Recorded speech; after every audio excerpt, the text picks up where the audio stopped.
guys, ketemu lagi bareng aku, it's me, Rizka Angelia, and welcome back to my YouTube channel. Nah teman-teman, sebelum aku mulai videonya, aku mau sharing dulu nih sama kalian. Nggak sih kalian ngerasa bahwa karya tulis itu merupakan salah satu hal yang ribet dan juga rumit? Nah, kalau jawabannya iya, berarti sama dengan aku pada saat 6 tahun yang lalu. So teman-teman, di kesempatan kali ini aku bakal membagi bagaimana cara membuat karya tulis anti ribet, lengkap dari bab 1 sampai dengan bab 4, yaitu penutup.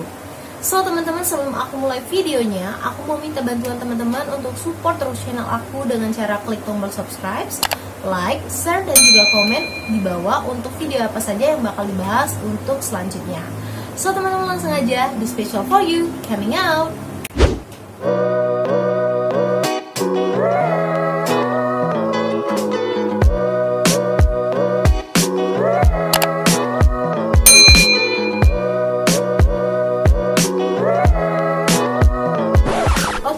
Masuk yang pertama, yaitu bab 1, pendahuluan.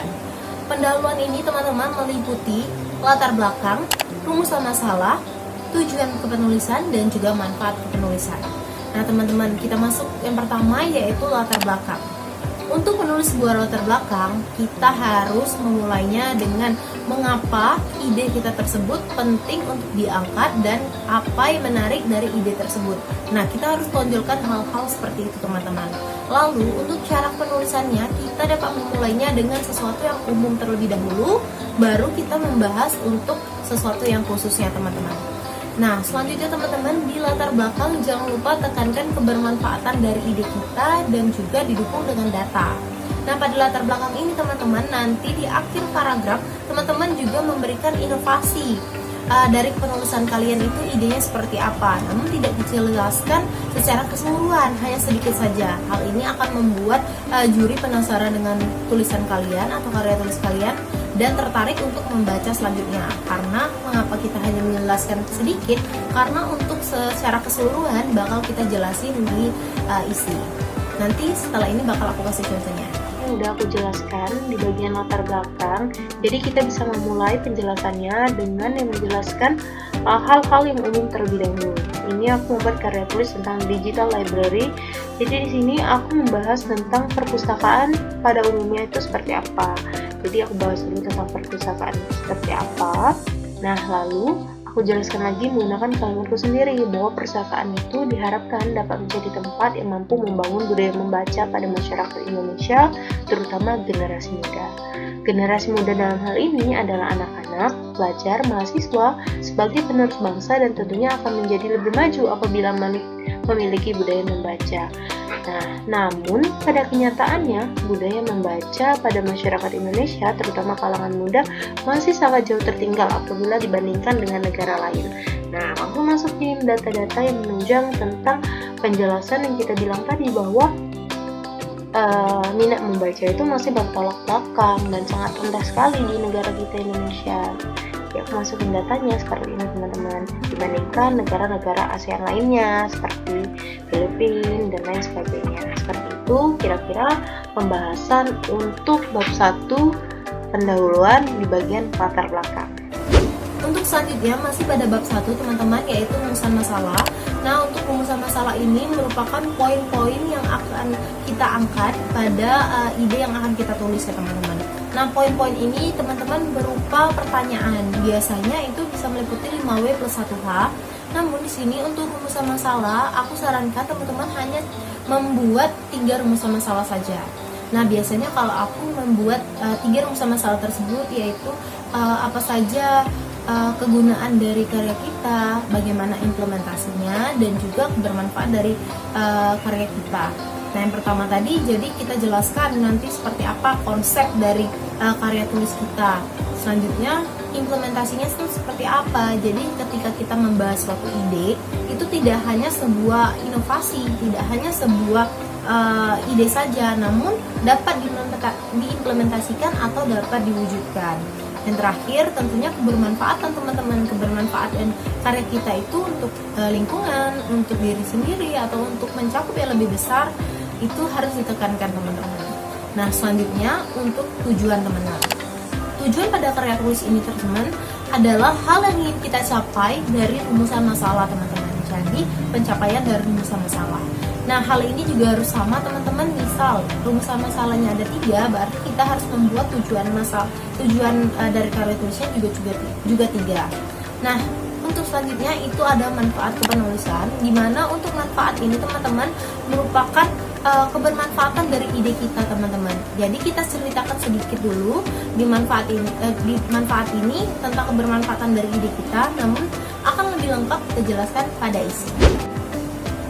Oke, kita masuk ke nomor 2, yaitu tinjauan pustaka atau landasan teori. Nah, untuk tinjauan pustaka atau landasan teori biasanya identik dengan hal-hal yang relevan atau terkait dengan ide yang akan kita angkat. Jadi, membahas tentang penelitian sebelumnya yang ditulis oleh penulis sebelumnya, tentang hal-hal yang berkaitan dengan ide yang sedang kita angkat, teman-teman. Kita dapat mencari sumber informasi melalui buku, jurnal, dan juga website terkait atau website resmi yang dapat mendukung literatur atau memperkuat data yang akan kita tampilkan nantinya untuk karya tulis kita. Untuk selanjutnya yaitu metode pelaksanaan.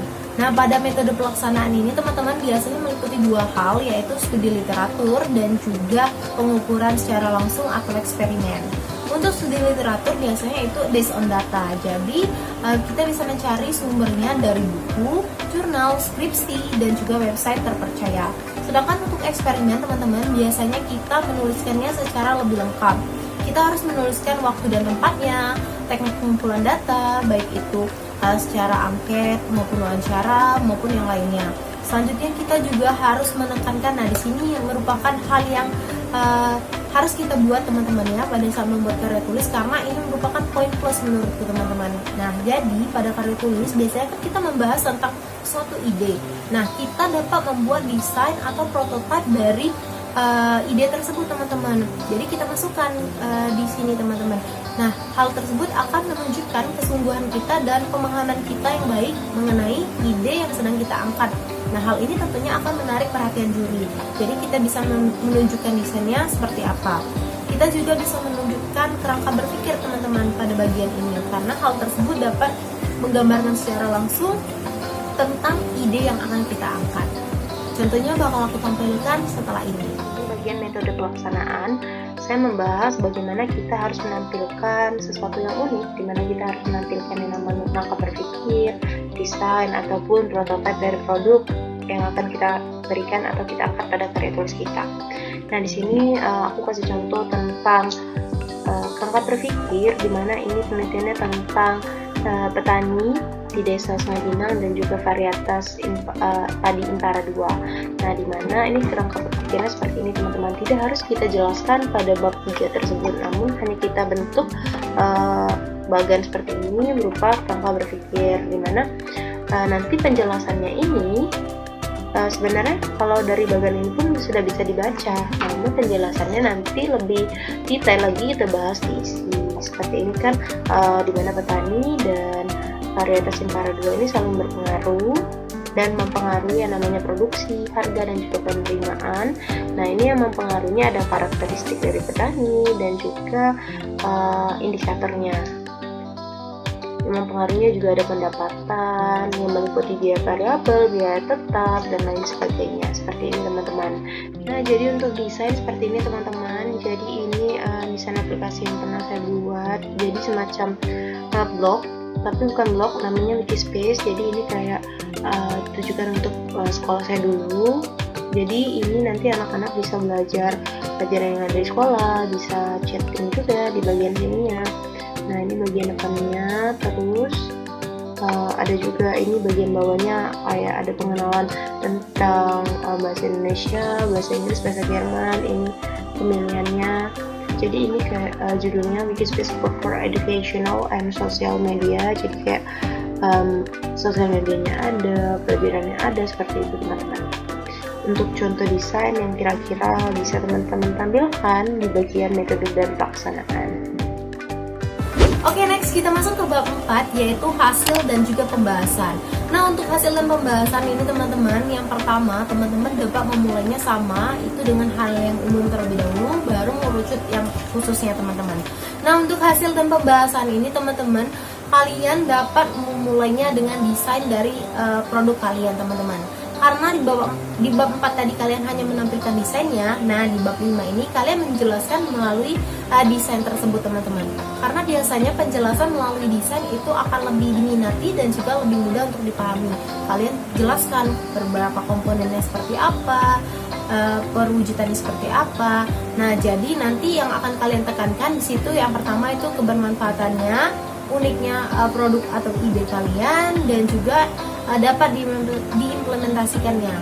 Nah, untuk bagian hasil dan pembahasan ini teman-teman dapat kalian buat dengan desain tadi, dan juga dapat kalian buat melalui grafik teman-teman penjelasannya, karena hal tersebut membuat penjelasan kalian menjadi tidak monoton. Alright teman-teman, kita masuk ke bab terakhir yaitu bab 5, penutup, meliputi kesimpulan dan juga saran. Nah, untuk kesimpulan dan juga saran, yang pertama pada kesimpulan yaitu menjawab semua yang kita jelaskan pada bab pertama sampai dengan bab hasil ya teman-teman. Nah, di sini juga menjelaskan tentang tujuan dari penulisan karya tulis ini teman-teman. Jadi, kalian harus membuatnya secara lebih singkat, padat dan juga jelas serta mudah untuk dimengerti. Sedangkan pada bagian saran teman-teman, di sini kalian dapat menyampaikan hal apa saja yang belum sempurna dari karya tulis ini dan penelitian lanjutan untuk penulis selanjutnya seperti apa saran dari kalian. Namun di saran juga kalian dapat menuliskan meminta support pada pemerintah untuk pengimplementasian dari ide kalian. Berikut merupakan hal-hal yang harus kalian tekankan pada kepenulisan bab 5 yaitu kesimpulan dan juga saran. So guys, sudah selesai videonya dan aku mau terima kasih banget buat teman-teman yang selalu menonton video aku dan support terus channel aku dengan cara klik tombol subscribe, dan terima kasih juga buat teman-teman yang udah bantu share. So, see you on next video. Bye bye.